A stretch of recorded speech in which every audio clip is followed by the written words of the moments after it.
ఎందుకు అనుకోవటం లేదంటే నీకు కూడా మారే అవకాశం ఇద్దామని ఆయన ఉద్దేశం.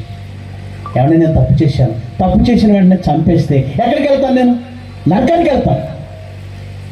అలాగే ఈ భూమి మీద ఎవరు తప్పు చేసిన దేవుడు వెంటనే చంపేస్తే ఎక్కడికి వెళ్తారు? నరకానికి వెళ్తారు. అందరినీ చంపుకుంటే పరలోకం ఎవరు వస్తారండి? అందుకే దేవుడు మనం ఒకసారి తప్పు చేసినా, 2 సార్లు తప్పు చేసినా, 3 సార్లు తప్పు చేసినా ఏమనడం లేదు. అప్పుడు మనకి ఎలా ఉంటుంది? ఆయన ఎందుకు ఏమనడం లేదు, ఆయన ఎందుకు సైలెంట్గా ఉన్నాడు అంటే, ఏదో ఒకరోజు వాక్యం వింటుంది నా బిడ్డ, ఏదో ఒకరోజు నా మాట వింటాడు నా కుమారుడు, ఆ వాక్యము విని భయపడి మారుతాడు, అది ఆయన ఉద్దేశం. కానీ నువ్వు నేను ఎలా ఆలోచిస్తావు తెలుసా?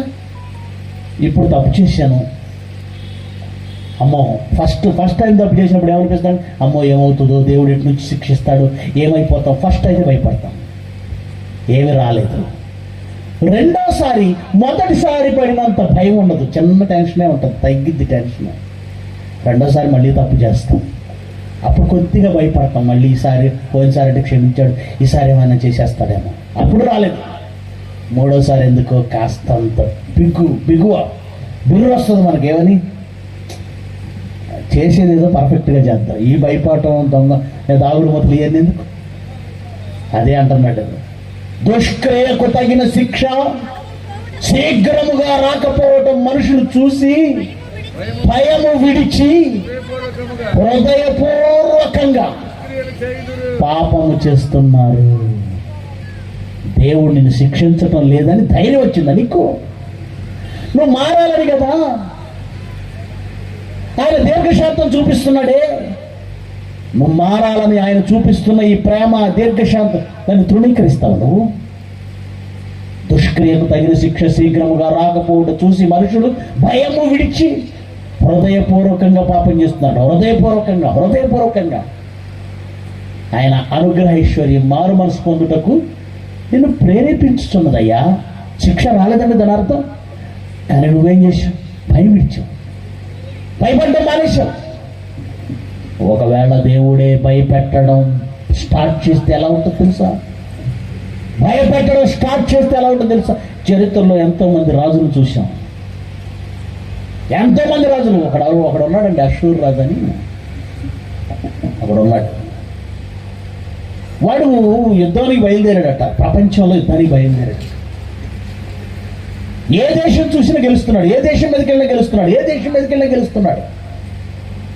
అలా తిరిగి హిజ్కియా పరిపాలించే యోధా రాజ్యం మీదకి వచ్చాడు.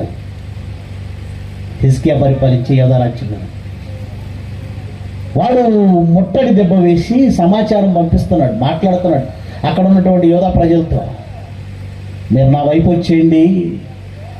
హిజ్కియా మాట్లాడకండి. హిజ్కియా మీతో ఏం చెప్తాడు నాకు తెలుసు, యెహోవా మనకు తోడుగా ఉన్నాడు, భయపడకండి, ఆయనే మన సైనికుడు, ఆయనే మన సైన్యాధ్యక్షుడు, ఆయనే మన రాజు, ఆయన మన పక్షంగా ఉంటాడు అని మిమ్మల్ని ధైర్యపరచడానికి చూస్తున్నాడు కదా హిజ్కియా.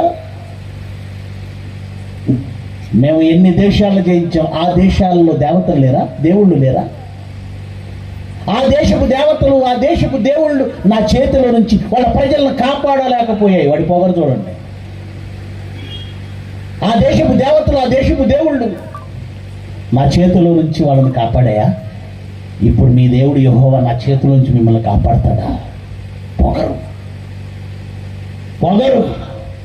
దేవుడేం మాట్లాడుతున్నాడు చూస్తారా? రాజుల 2వ గ్రంథం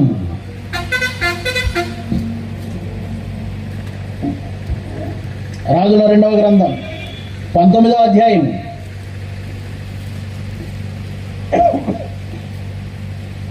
18 చూద్దాం. ముందు ఒకసారి 18 చూద్దాం, ఎందుకంటే వాడు పొగరు మాటలు వినాలి కదా.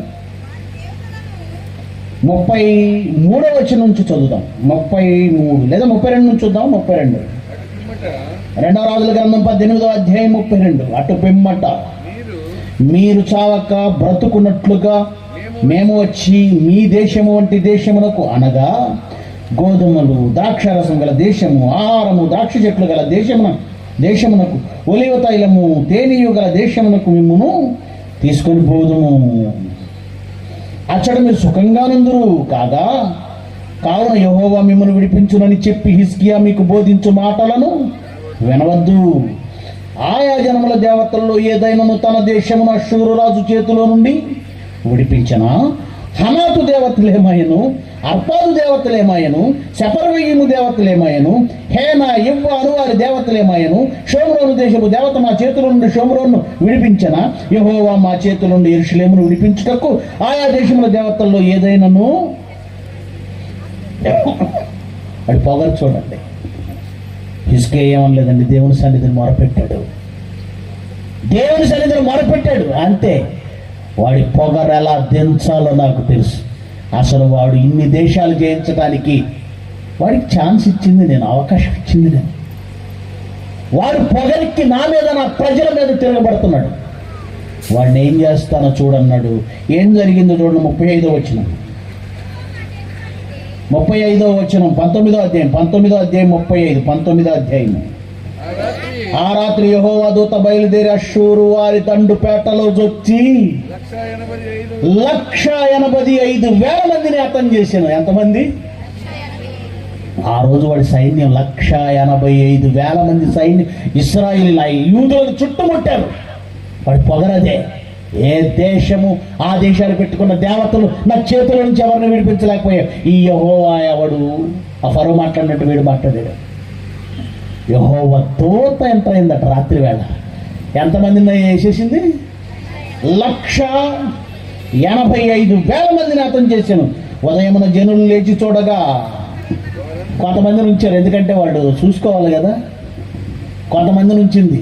వాడు లేచి చూసేసరికి వారందరూ మృత కళేబరములై ఉండేది.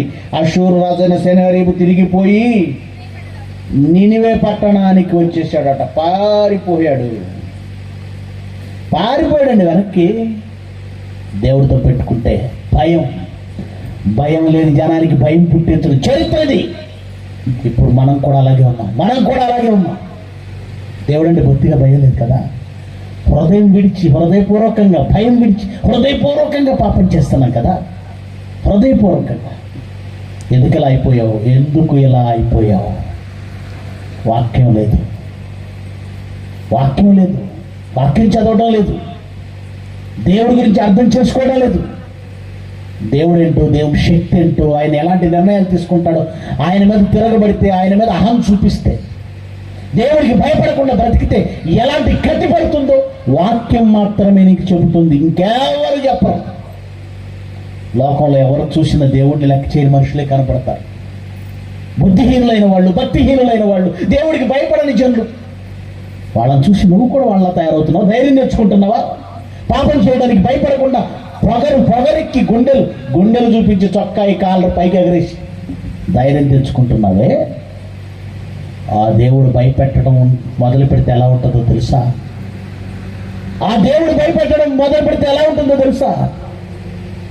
తైవాన్లో నాయన వీడియోలు వస్తాయి, ఇదన్నా వస్తుందా? తైవాన్లో భయంకరమైన భూకంపం అండి. ఒకసారి లైట్స్ ఆపితే ఆ వీడియో, తైవాన్ వీడియో ఒక్కటి వేయండిపోయి చివరికి అదన్నా చూడండి, భయం వస్తుంది. తైవాన్ ప్లే చేయండి. నన్ను లైట్స్ ఆపుతారా? లైట్స్ ఆపే అవకాశం ఉందా? స్క్రీన్ మీద, ఆ స్క్రీన్ ఎదురుగున్న లైట్లే ఆపాలి ఫస్ట్. వెనకలు వేసినా పర్లేదు. ప్లే.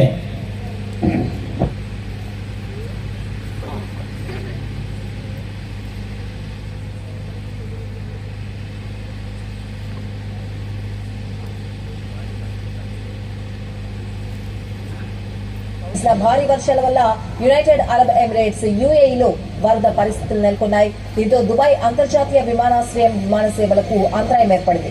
ప్రస్తుతం తాత్కాలిక ప్రాతిపదికన పరిమిత సంఖ్యలో విమానాలు తిరుగుతున్నాయి. పరిస్థితులను సాధారణ స్థితికి తీసుకొచ్చేందుకు ప్రయత్నిస్తున్నారు అధికారులు. అందువల్ల విమాన ప్రయాణానికి సంబంధించి ఎయిర్లైన్స్ నుంచి తుది ధృవీకరణ అందిన తర్వాతే ప్రయాణికులు రావాలని దుబాయ్ విమానాశ్రయ అధికారులు స్పష్టం చేశారు. పరిస్థితులు సాధారణ స్థితికి చేరుకునే వరకు సాధారణ ప్రయాణాలు వాయిదా వేసుకోవాలని సూచిస్తున్నారు అధికారులు. తైవాన్ భూకంపం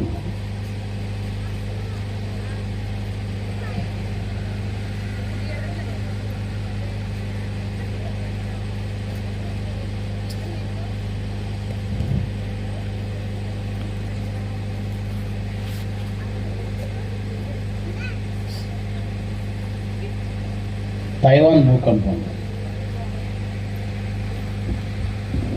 లైట్స్ ఆన్. క్షమించండి వీడియో చూపించలేకపోయినందుకు. Lights on.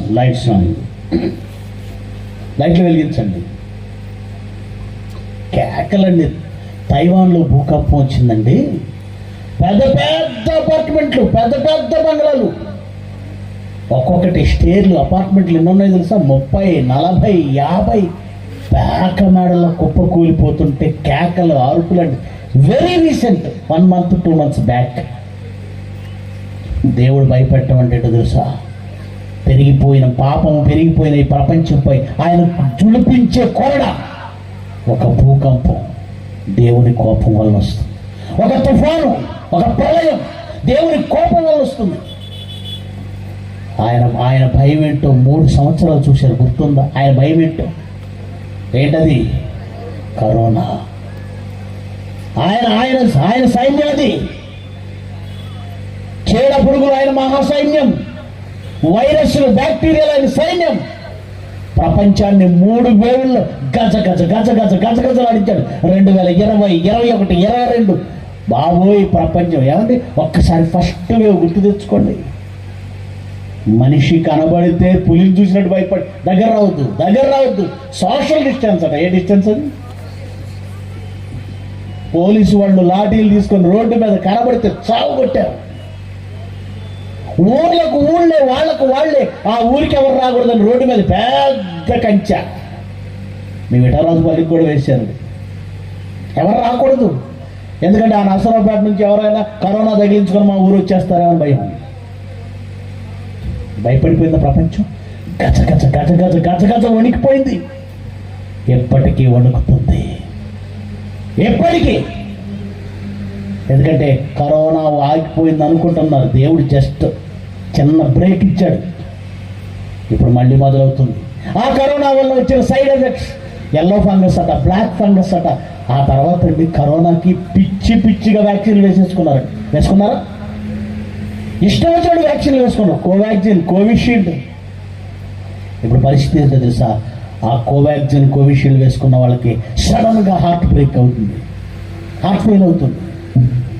కాళ్ళు చేతుల్లో సత్తు ఉండటం లేదు, నరాల బలహీనత వస్తుంది, ఊపిరి సమస్యలు వస్తున్నాయి, ఊపిరితిత్తుల సమస్యలు వస్తున్నాయి.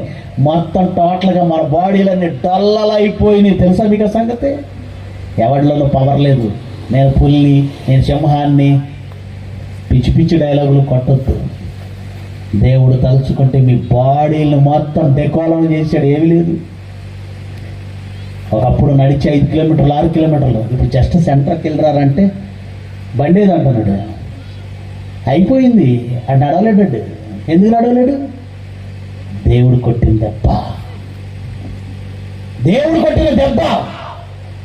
ప్రపంచ దేశాలు గజగజలాడుతున్నాయి ఈ కరోనా వైరస్ల వలన, తుఫాన్ల వలన, భూకంపాల వలన. ఎండాకాలం అంతా భయపెట్టాడు కదండి సూర్యుడు. అది దేవుడి భయం, దేవుని భయం. మరో విషయం తెలుసా అండి? దేవుడి భయం ఎలా ఉంటుందో తెలుసా? ఎప్పుడు తెల్లారుతుందా అనుకుంటావట రాత్రి అంతా. తెల్లవారి మళ్ళా ఎప్పుడు నైట్ అవుతుందా అనుకుంటావట. కరోనాలో ప్రతి ఒక్కరి పరిస్థితి అదే. దేవుడు కొంచెం క్షేమకాలం ఉంచాడు నీకు. క్షమిస్తున్నాడండి. క్షేమకాలం ఎందుకు క్షమిస్తున్నాడు? ఎవరిని బట్టి తెలుసా? మన ప్రభు అయిన యేసుక్రీస్తుని బట్టి.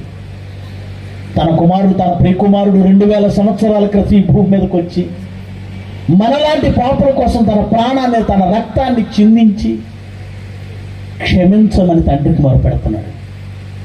హేబేలు రక్తం తన అన్న తనను చంపాడని మొరపెట్టింది. కయ్యనుకు శిక్ష వచ్చింది. కానీ యేసుక్రీస్తు రక్తం, ఆ రక్తం మనం తీసుకుంటున్నాం ఈరోజు. ఆ రక్తం మనల్ని క్షమించమని మొరపెడుతుంది. అందుకే అంత మనం బ్రతికున్నాం.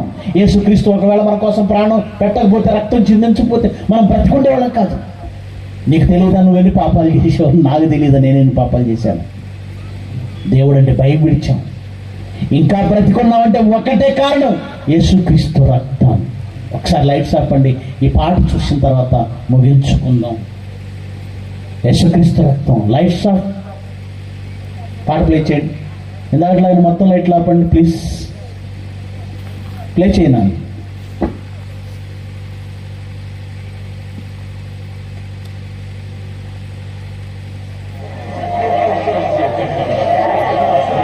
Lights off. Father,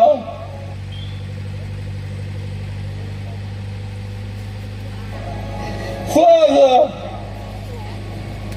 for they know not what they do. Forgive them, forgive them.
నిబంధనలు నేర్పించాడు. ఎన్ని మార్లు సహోదరుని క్షమించాలి, 70 ఏళ్లకు పైనే క్షమించాలి. ఈ రక్తమే ప్రతిసారి నువ్వు త్యాగుతుంటే క్షమించమని అడుగుతుంది. ఆరాధనలో క్షమాపణ దొరుకుతుంది.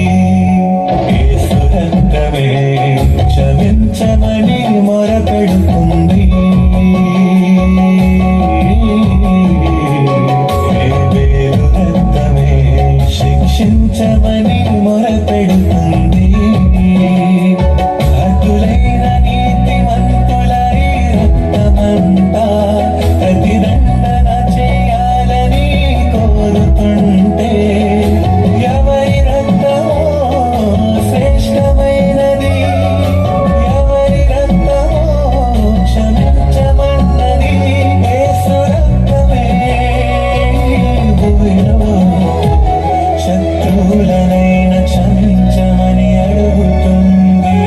ప్రతి మనుషుల ప్రతి పాపాన్ని కడుగుతుంది. లైట్ సాంగ్ ప్రియమైన దేవుని వాళ్ళరా, ఎప్పటి వరకు దేవుని కోపాగ్నికి గురి కాకుండా మనం క్షేమంగా ఉన్నామంటే ఒక్కటే కారణం, యేసుక్రీస్తు మన కొరకు చిందించిన రక్తం. కానీ ఇప్పటికీ ఆయన మహాకృపను బట్టి బ్రతికి బట్ట కట్టామన్న నిజాన్ని మర్చిపోయి వెచ్చలవిడిగా బ్రతుకుతున్నాం, హృదయపూర్వకంగా పాపం చేస్తున్నాం. కానీ ఒక విషయాన్ని గుర్తుపెట్టుకోండి, క్షమిస్తున్నాడు కదా అని ఈ పాపాన్ని ఇలాగే కొనసాగిస్తే, కంటిన్యూ చేస్తే, ఈ పొరపాటు అలవాటైపోతే, పాపం అలవాటుగా మారితే విడిచిపెట్టడన్న విషయాన్ని మాత్రం గుర్తుపెట్టుకోండి. సంఖ్యాకాండం 15వ అధ్యాయం 27వ వచనం నుంచి చదువుదాం. సంఖ్యాకాండం 15వ అధ్యాయం 27 నుంచి. ఒకడు పొరపాటున పాపము చేసిన యెడల పాపము 2 విధాలుగా జరుగుతుంది. ఒకటి పొరపాటు, రెండవది అలవాటు. ఒకడు అలవాటుగా చేస్తున్నాడు, మనం పొరపాటును చేస్తున్నాం, అలవాటుగా చేస్తున్నాం. ఒకడు పొరపాటున పాపం చేసిన యెడల వాడు పాప పరిహారార్థ బలిగా ఏడాది ఆడు మేక పిల్లలను తీసుకొని రావాలను. పొరపాటున యెహోవా సన్నిధిని ఈ పాపం పొరపాటున చేసిన గనక, తెలియకయే పాపము చేసిన వాని నిమిత్తము యాజకుడు కూడా ప్రాయశ్చిత్తం చేస్తాడు. యేసుక్రీస్తు కూడా తెలియకయే పొరపాటున పాపం చేసిన మన కొరకు రక్తం చిందించాడు, ప్రాణం పెట్టాడు. తర్వాత కంటిన్యూ చేయమ్మా మాటని. వాని నిమిత్తము ప్రాయశ్చిత్తం చేయటం వలన వాడు క్షమాపణ నొందుతాడు. తర్వాత మాట కంటిన్యూ చేయమ్మా. ఇశ్రాయేలీలో పుట్టిన వాడే గాని, వారి మధ్యన నివసించు పరదేశీయే గాని పొరపాటున ఒకవేళ పాపం చేస్తే అందరికీ ఇలాగే క్షమించవచ్చు. కానీ తర్వాత మాట్లాడండి, తర్వాత మాట. పొరపాటును చేస్తే క్షమిద్దాం, కానీ తర్వాత మాట 30వ వచనం. అయితే దేశమందు పుట్టిన వాడే గాని పరదేశీయే గాని ఎవడైనా సాహసించి, ఇది పొరపాటు కాదు, సాహసించడం అంటే అయితే ఏమవుతుందంట, అటు వెళ్ళకూడదు రాను అనుకున్నా. అయితే ఎవడేం చేస్తాడంటే వెళ్తాను. దీన్ని పొరపాటు అంటారా, పొగరంటారా? పొరపాటును చేస్తే క్షమాపణ, పొరపాటును చేస్తే ప్రాయశ్చిత్తం, పొరపాటును చేస్తే విడిచిపెడతాడు. అయితే మనిషి ఏం చేస్తున్నాడట, చదవండి. సాహసించి పాపం చేసిన యెడల తెలుసు ఇది యెహోవా దృష్టికి పాపం, తెలుసు ఇది దేవుడు ఇష్టపడడు, తెలుసు ఇది అన్యాయం, తెలుసు ఇది అక్రమం, ఇది అపవిత్రకార్యం, తెలుసు. వాక్యం చదివావు, వాక్యం వింటున్నావు, అంతా తెలుసు, దేవుడు ఒప్పుకోవడం తెలుసు, శిక్షిస్తాడని తెలుసు, అయినా పాపం చేయడాన్ని ఏమంటావు తెలుసా? సాహసం ఎక్కువరా నీకు. ఎందుకు సాహసం అన్నానో తెలుసా? ఆ దేవుడు అంటే ఏంటో తెలిసాక కూడా చేస్తున్నావే సాహసం అంటారు దాన్ని. కరెంట్ ఏంటో తెలిసాక పట్టుకుంటానని వెళితే దాన్ని ఏమంటారు? సాహసం, నాశనం అయ్యే సాహసం. దేవుడేంటో తెలిసాక కూడా, తప్పని తెలిసాక కూడా, చేయకూడదని తెలిసాక కూడా చేస్తున్నావే, దీన్ని ఏమంటారు తెలుసా? సాహసించి పాపం చేయడం. ఎవడైనా నువ్వు సాహసించి పాపము చేసినాడలా కాదమ్మా, నువ్వు వాక్యం కంటిన్యూ చేయాలి. ఎవడైనా నువ్వు సాహసించి పాపము చేసినాడలా వాడు ఏం చేశాడు? వాడు ఏం చేశాడు? యెహోవా వాడిని తృణీకరించడం కదండి, యెహోవాను వాడు తృణీకరించాడు. అంటే ఎవరిని లెక్క చేయకుండా చేశాడు ఆ పాట. అక్కడ దేవుడు ఉన్నాడు, ఆయన ఊరుకోడు, ఇదంతా పట్టించుకోలేదు. యెహోవాను తృణీకరించాడు అంటే తెలిసి కూడా పాపం చేసేవాడు ఎవరిని తృణీకరిస్తున్నాడు?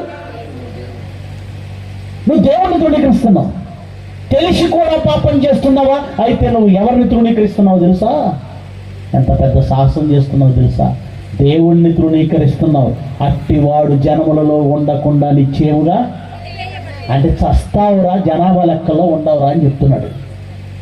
నువ్వు జనాభా లెక్కల్లో ఉండవు. అట్టివాడు జనములలో ఉండకుండా కొట్టివేయబడ్డావు. వాడు యెహోవా మాట అలక్ష్యం చేసి ఆయన ఆజ్ఞను మీరినందున నిశ్చయంగా కొట్టివేయబడతాడు. పొరపాటును చేస్తే ప్రాయశ్చిత్తం, పొరపాటును చేస్తే క్షమాపణ, కానీ సాహసించి చేస్తే తప్పించుకోలేవు. ప్రపంచ దేశాలు అతలాకుతలమైపోతున్నాయండి, నాశనమైపోతున్నాయండి. ఒక ప్రక్క భూకంపాలు, ఒక పక్క ప్రళయాలు, మరో ప్రక్క కరువులు, మరో ప్రక్క యుద్ధాలు, మరో ప్రక్క రోగాలు. ఇది దేవుని వల్ల కలుగుతున్న భయం. ఇది దేవుని వల్ల కలుగుతున్న భయం. క్రూర మృగాల వల్ల భయం కాదు ఇది, దొంగల వల్ల భయం కాదు ఇది. ప్రపంచాలు గజగజలాడుతున్నాయి, ఇది దేవుడు పుట్టించిన భయం. శాస్త్రవేత్తలు కూడా చేతులు ఎత్తేశారు. రోగాలు కంట్రోల్ చేయలేకపోతున్నారు, ప్రకృతి విపత్తులు కంట్రోల్ చేయలేకపోతున్నారు, ఆపలేకపోతున్నారు వినాశనాన్ని. ఇది దేవుని వల్ల పుట్టుచున్న భయం. చివరికి పాట చూద్దాం. లైట్స్. దేవుడికి భయపడండి. మన జీవితం ఎంతకాలం అండి? ఎంతవరకు ఉంటామండి? మన జీవితాలు ఎంతవరకు అండి? ఇంతవరకు బ్రతికాం కదండి, ఇప్పటివరకు అనుభవించే కదండి లోకాన్ని. ఇక చాలండి, ఇక చాలు. ఏ క్షణానికి అన్నం వస్తామో తెలియని ఈ కాలంలో, ఈ టైంలో, ఈ జీవితంలో ఉన్న ఈ చిన్న జీవితం దేవుడి కోసం ఇచ్చేద్దాం, దేవుడి కోసం బ్రతికేద్దాం. మన కోరికలు, మన ఆశలు ఇవన్నీ చంపేసుకుందాం. వద్దు, పక్కన పెట్టేద్దాం. ఎంతకాలం బ్రతుకుతాం ఈ తెలియని జీవితంలో? ఎందుకు ఏవేవో ఆశయాలు, ఏవో చేయాలని? కొద్ది కాలం దేవుడికి భయపడుతూ బ్రతకండి. లేకపోతే ఆ దేవుడి భయం నీ వెన్నులో ఒడికి పుట్టిస్తాడు. నిత్యాగ్ని దండనకు, పాతాళానికి పోవాల్సి ఉంటుంది. లైట్స్ ఆఫ్ ఈ పాట చూద్దాం. చివరిగా లైట్స్ ఆఫ్. దేవునికి భయపడాలి.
లేకపోతే పాపులందరూ పెరిగిపోతే ఎంతకాలం మనిషిని భూమిపై ఉంచాలిరా.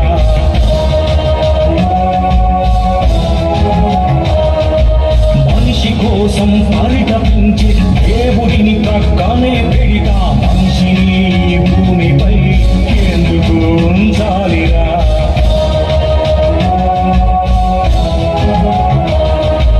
అగ్ని నీరు గాలి నిండి నేల సారం అనుభవిస్తూ సృష్టికర్తను ధిక్కరిస్తే ప్రకృతే గర్జించడా.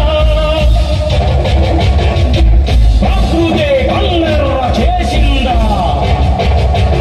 పరమాత్ముడే ఉగ్రుడైనాడా. ఈ ప్రకృతే దేవుని ఆయుధం. నీ పాపమే దీనికి కారణం. మార్పులేని మనిషిని శిక్షించడానికి మనిషిపై వస్తుంది ఈ ప్రళయం. తన లెక్క పూర్తయినంత వరకు ఆగది ప్రళయం. మార్పు పొందు ఈ దినం, లేకపోతే తుది దినం.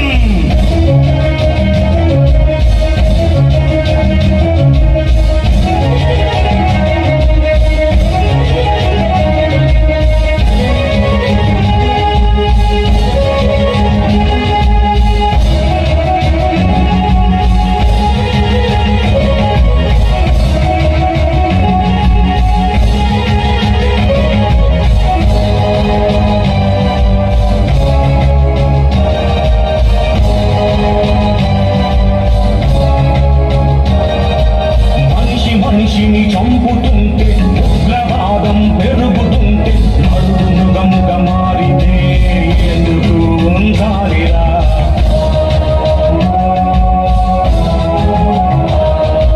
దుష్టులందరూ పెరుగుతుంటే రక్తపాతం జరుగుతుంటే నరుల పాపం పండితే ఎందుకు ఉంచాలిరా.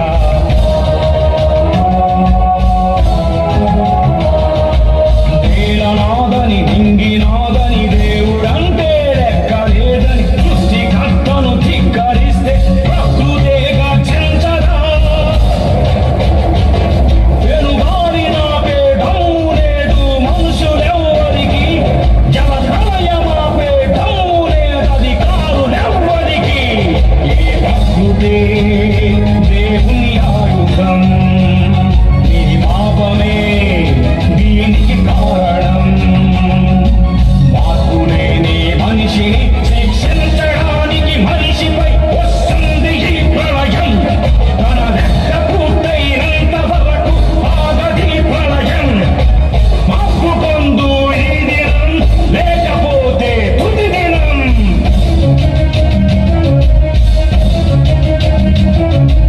దేవునికి భయపడని వారికి చివరి గడియ ఇది. దైవాన్ని నమ్మిన క్రైస్తవులకు మేలు కొలుపేది. లైట్స్ ఆన్, లైట్లు వెలిగించండి. పిల్లరా, వింటున్న ఈ మాటలు సరదాకో కాలక్షేపానికో కాదు. లక్షల రూపాయల ఖర్చుతో ఈ మంచి కార్యం చేస్తున్న ఈ సంఘమును దేవుడు దీవించాలి, వృద్ధి చెందించాలి. ఈ కార్యం ద్వారా అనేకుల హృదయాలు తన వైపు తిప్పాలన్న ఆలోచన దేవునిది. అందుకే తన వారిని రేపి వారి హృదయాలలో ఈ మంచి తలంపు పుట్టించి ఈ కార్యం జరిగిస్తున్నాడు. మీరు మారాలి, మనం మారాలి, దేవుడి కోసం బ్రతకాలి. విని విడిచిపెట్టామా మన నాశనాన్ని మనమే కొని తెచ్చుకుంటాం. లేదా దేవుని మాటకు తలవంచి మనల్ని మార్చుకున్నామా ఆ మహాలోకానికి వారసులం అవుతాం. ఏం చేస్తారో నిర్ణయం మీదే. తల వంచండి, ప్రార్థన చేస్తాను.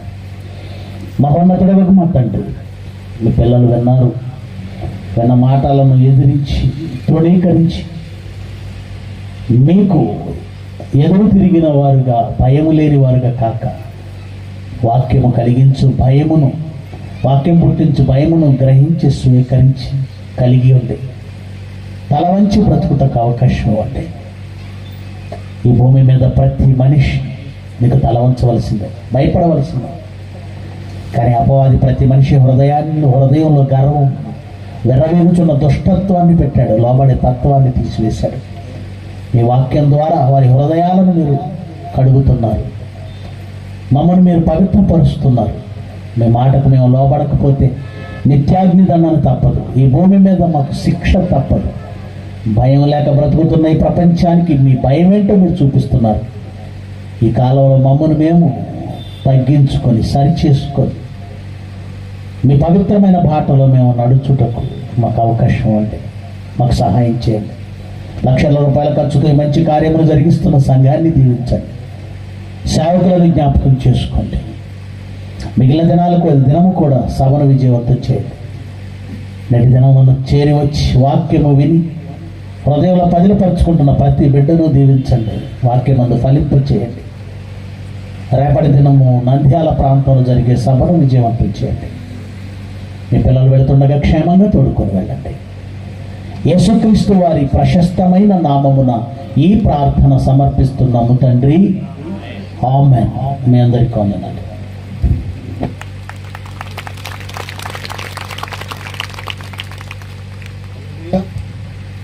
దేవునికి స్తోత్రం. గట్టిగా దేవుని స్తోత్రం చేద్దామా?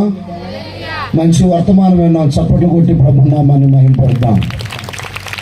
నిజమేనండి, భయం లేదు ఈ దినాల్లో ప్రజలకి. భయం ఉంటే చర్చికి వెళ్ళి రాగానే బైబిల్ గూట్లో పడేస్తున్నారు. ఎవరు చేసే కార్యక్రమాల్లో వాళ్ళు పాల్గొంటూ ఉన్నారు.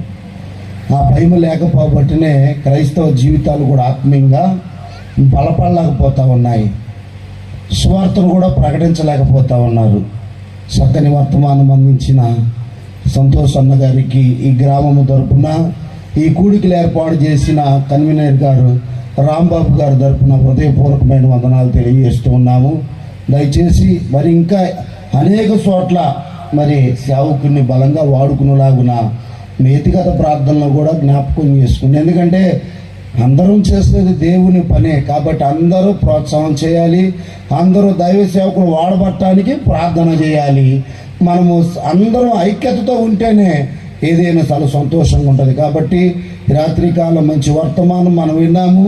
భయం లేదు ప్రజల్లో, భక్తి అయితే ఉంది. ఆ భక్తి బూడిదలో పోసిన పన్నీర్లాగా కనపడతా ఉంది. కనుక అటువారిగా కాకుండా క్రీస్తు ఏ రీతిగా ఈ లోకానికి వచ్చి దేవుని చిత్తం ప్రకారము భయము కలిగి భక్తి కలిగి ఏ రీతిగా తన ప్రాణాన్ని మన కొరకు పెట్టారో వివరించి చెప్పారు. అందుకంటే ఇంకా మనకేం కావాలండి చెప్పండి? వింటున్నారు, బాగుంది, బాగా చెప్పాడు అనుకుంటున్నారు, కానీ హృదయాలు మాత్రం దేవునికి ఇవ్వటం లేదు. కాబట్టి మరి రేపు లాస్ట్ రోజు 10 సంవత్సరం 3 రోజులే పెట్టేది, కానీ రాంబాబు గారి జీవితంలో దేవుడు ఒక భయాన్ని పుట్టించాడు. ఏం పుట్టించాడంటే, మా గ్రామంలో ప్రజలు చాలామంది ఎన్ని మీటింగ్స్ పెట్టినా మారటం లేదు, వారు ఎలాగున్నారని బాధను వ్యక్తం చేస్తే 1 సంవత్సరము పెట్టకుండా ఉంటే తనకు దేవుడు కొన్ని పరిస్థితులు ఎదురు చేసినప్పుడు వెంటనే, అయ్యా నన్ను క్షమించు, ఇక నుంచి 1 రోజు ఎక్స్ట్రా పెడతానయ్యా అని చెప్పి 4 రోజులు సభను పెట్టడానికి దేవుని బిడ్డలారు నిజంగా 4 రోజులు జరిగించడం అంటే మరి దేవుని మహాకృపే. ఉద్యోగము దేవుడు ఇచ్చాడు. ఎన్నిక లేని వాడిని, కాళ్ళకు చెప్పులు కూడా కొనుక్కోవటానికి లేని స్థితిలో ఉన్న వ్యక్తిని దేవుడు ఒక ఆఫీసర్గా చేసి చక్కగా దీవించాడు. కనుకనే ఆయన చేసిన మేలు మర్చిపోకుండా నన్ను రక్షించిన నా దేవుడు అనేకులను కూడా రక్షించాలనే ఈ కూడికల ఉద్దేశం. అంతేగాని ఏరేది కాదండి. 15 సంవత్సరాల నుంచి మీటింగ్ పెడుతున్నాడంటే మీరు అర్థం చేసుకోండి. ఏదో కొద్దిమంది హెల్ప్ చేస్తున్నారు, వాళ్ళు తోసిన బంధువులు కానీ మరి ఇట్లాగే యవనస్తు పిల్లలు కానీ. ఎంత ఈ రోజుల్లో మీటింగ్స్లు పెట్టాలంటే ఎంత ఖర్చు చేసే పెద్దలందరికీ తెలుసు, అది చెప్పే పని కాదు. కాబట్టి రేపు లాస్ట్ రోజు మీరందరూ తప్పనిసరిగా రండి. దయచేసి ఒక్కరు మిస్ కాకండి. మరి మందపాడు గ్రామం నుండి పద్మాస్ కుమార్ గారు రేపు లాస్ట్ రోజు మన మధ్యలోనికి వస్తూ ఉన్నారు. దైవ సేవకులు దయచేసి రావాలని ప్రభుత్వం మనవి చేస్తున్నాను. మరి శనారావులు ఏమన్నా చెప్పేది ఉంటే మరి త్వరగా ఒక 5 నిమిషాలు మీకు అవకాశం ఇవ్వబడుతుంది, త్వరగా రావాలి.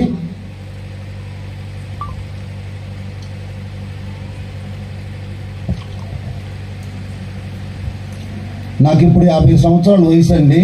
నిజం చెప్తున్నాను. నేను దాదాపు 1999లో దేవుణ్ణి ఎరిగాను. అంతకుముందు నుంచే గుడ్డగ్రౌండ్లో సభలు పెడితే ప్రతి సభకి వెళ్ళేవాడిని. ఎవరు చెప్పినా చక్కగా వింటాను, దాంట్లో ఉన్న సత్యాన్ని తీసుకుంటాను. ఎవరిని విమర్శించను, ఎవరిని కూడా నేను తప్పుపట్టను. ఎందుకంటే అది దేవుని వాక్యం అంత సూటిగా మాట్లాడుతుంది. ఆ మాటను మనం స్వీకరించాలి. కనుక క్రైస్తవులుగా ఆయనట్టు చెప్పాడు ఈయనట్టు చెప్పేది కాదు. దేవుడు నీకేం చెప్పాడో అది తెలుసుకో, దానికి తల వంచి నీ జీవితాన్ని దేవునికి అప్పగించు. దేవునికి స్తోత్రం కలుగును గాక. హల్లెలూయా.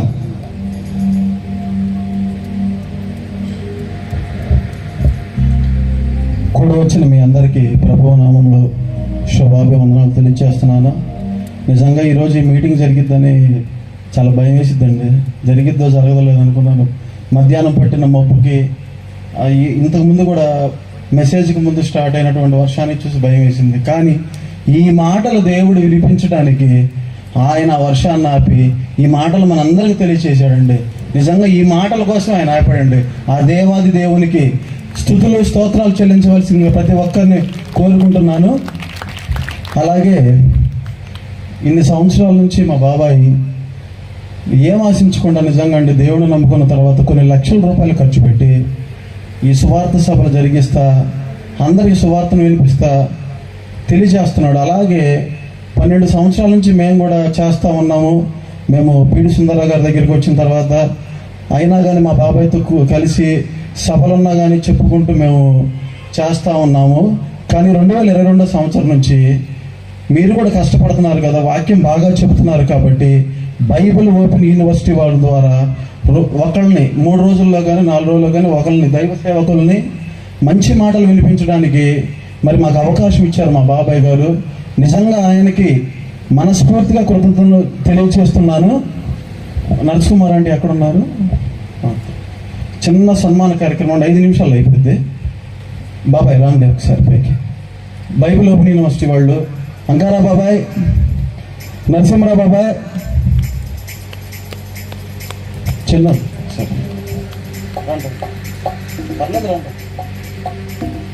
అంగారా బాబాయ్ ఎక్కడున్నా రావాలి, నరసింహరావు బాబాయ్ ఎక్కడున్నా రావాలి. మరి మా కన్వీనర్ గారు అయినటువంటి మా బాబాయ్ మరి నన్ను ప్రేమించి సంతోషాన్ని యాక్చువల్గా మే నెల 7, 8, 9, 10 తారీఖులలో జరగాల్సింది ఎన్నికల వల్ల వాళ్ళ పర్మిషన్ ఇవ్వలేదు మాకు. ఆ రోజు ఆగిపోయింది. మరలా అన్నయ్యకి ఫోన్ చేసి ఇసుకిస్తే అన్నయ్య మరలా ఒప్పుకొని డేట్ ఇచ్చాడు. చిన్న సన్మాన కార్యక్రమం అన్నయ్యకి.